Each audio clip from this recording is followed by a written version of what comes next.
Mother Teresa. The Catholic Church paraded her as a saint, a symbol of compassion, a woman who gave her life for the poorest of the poor. But what if I told you the truth was far darker? That behind the smiling face and rosary beads was a machine that exploited children, glorified suffering, and served the institution, not the people. If he were telling the truth, he wouldn't have told us. Unless, of course, he knew you wouldn't believe the truth, even if he told it to you.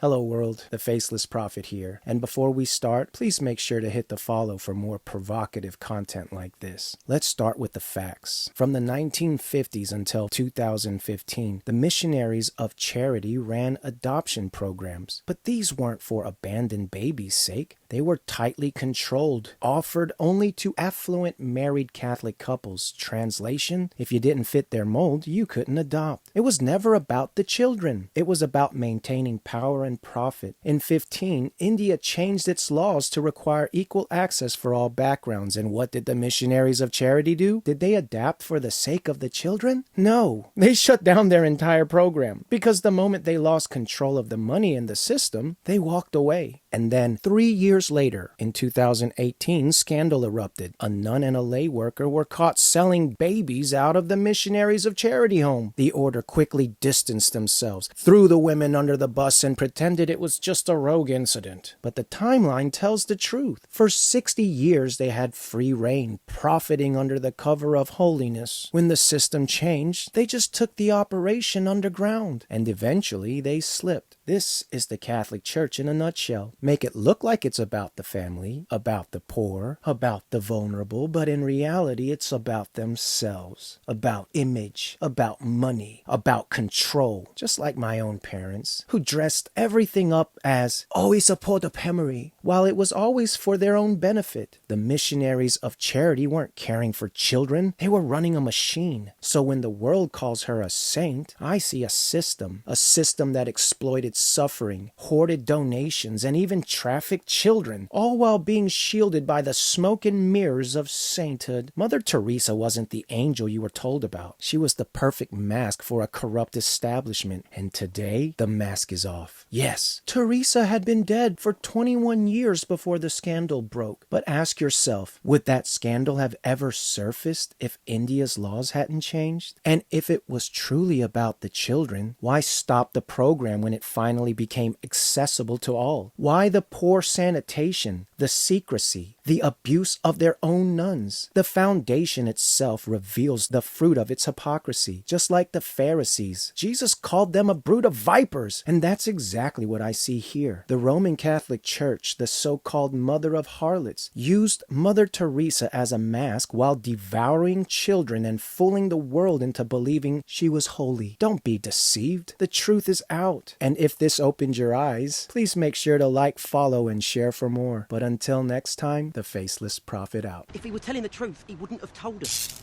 Unless, of course, he knew you wouldn't believe the truth, even if he told it to you.